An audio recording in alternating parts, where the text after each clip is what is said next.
Bismillahirrahmanirrahim. Alhamdulillahirabbil alamin, wassalatu wassalamu ala asrofil anbiya wal mursalin wa ala alihi wa ashabihi ajmain. Yang sama-sama kita hormati Bapak Kepala Man 2 Model Medan, Bapak Ibu Guru Wakil Kepala Man 2 Model Medan, bidang kurikulum, kesiswaan, dan sarana dan prasarana. Bapak Ibu Guru Man 2 Model Medan, anak-anak OSIM yang telah memberikan kesempatan waktu, serta anak-anak kami kelas 10 yang mengikuti kegiatan Matsama yang kami sayangi.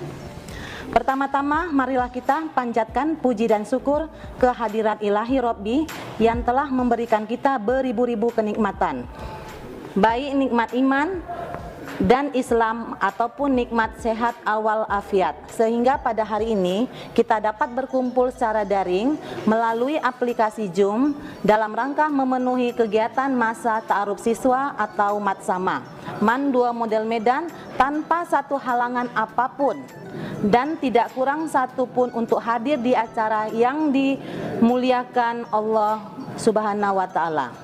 Salawat berserta salam semoga terlimpahkan kepada Nabi kita Muhammad Sallallahu Alaihi Wasallam yang telah membawa kita dari zaman jahiliyah ke zaman terang benderang seperti sekarang ini. Juga kepada keluarganya, sahabat dan para pengikutnya, serta kepada kita semua sampai yaumil akhir. Anak-anak kami siswa-siswi Man 2 Model Medan yang kami banggakan, sebelum Ibu menyampaikan materi mengenai memilah informasi tentang COVID-19, terlebih dahulu Ibu memperkenalkan diri Ibu.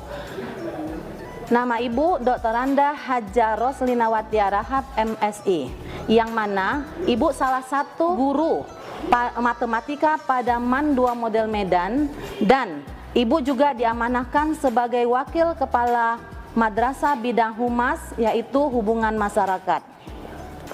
Salah satu tugas penting dari Humas itu adalah mencari informasi dari dalam maupun dari luar madrasah, kemudian menyampaikan informasi yang sudah benar keberadaannya kepada pihak Man 2 Model Medan, sehingga semua warga Man 2 Model Medan, baik murid, guru maupun pegawai, tidak mendapatkan berita bohong atau hoax.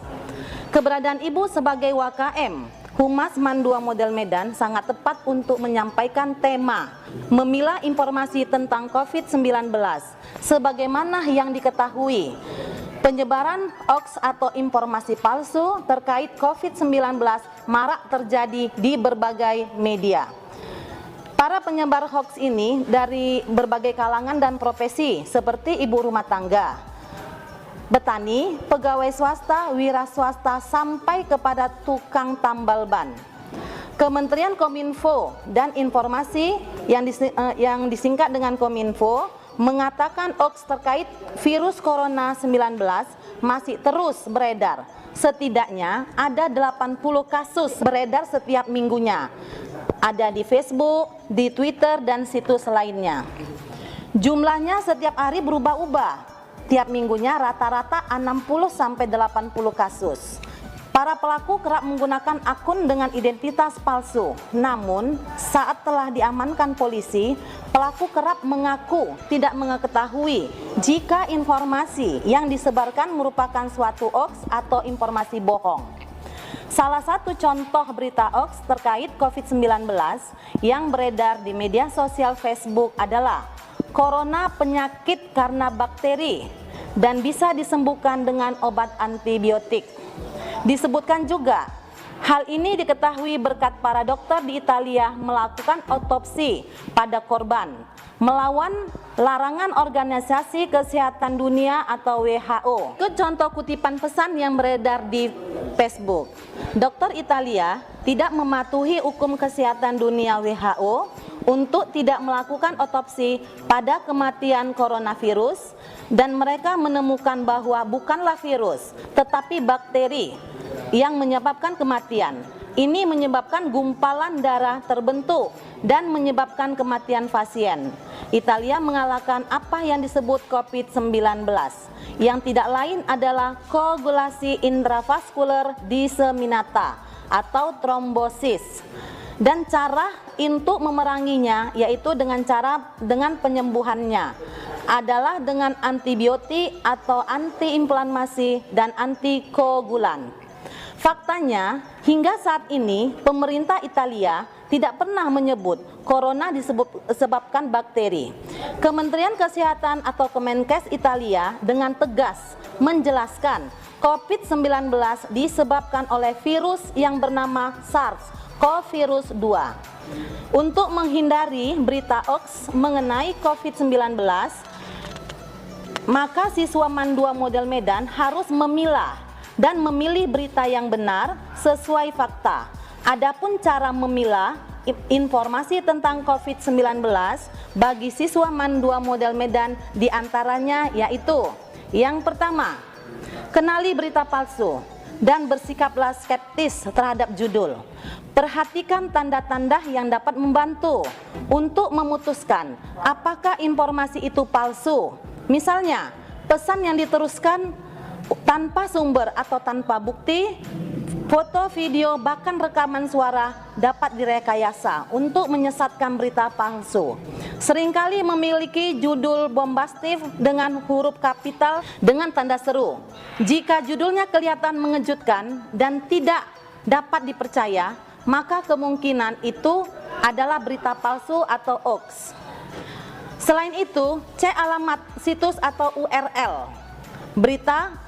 Alamat situs atau URL palsu seringkali dibuat mirip aslinya dengan memberikan sedikit perubahan. Misalnya, mengganti huruf kapital I dengan I kecil, mengganti 0 dengan huruf O kecil.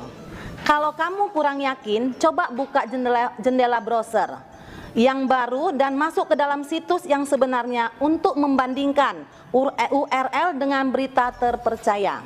Yang kedua, berhenti dan pikirkan lagi sebelum membagi pesan yang dituliskan dengan label yang diteruskan. Membantu untuk mengetahui apakah pesan tersebut berasal dari teman atau kerabat kita.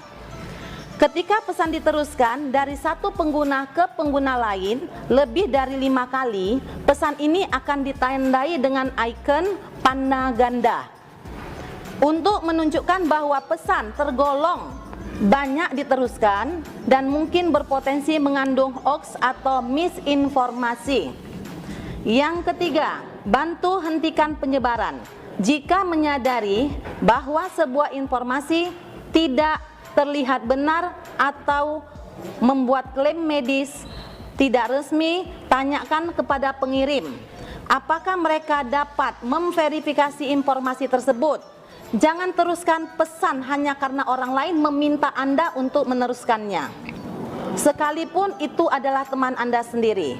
Yang keempat, verifikasi dengan sumber lain. Cari fakta secara online dan periksa situs yang dapat dipercaya seperti WHO atau situs berita terpercaya untuk mengetahui dari mana cerita itu berasal. Dengan cara ini, kamu bisa yakin sepenuhnya bahwa informasi yang dibaca akan dibagikan merupakan kabar yang benar dan akurat. Kamu bisa merujuk ke sumber-sumber yang bisa dipercaya. Situs resmi pemerintah mengenai COVID-19, chatbot WhatsApp COVID-19 dari Kominfo, situs dari WHO untuk COVID-19. Yang kelima, laporkan pesan atau akun yang terbukti membagikan informasi yang tidak akurat.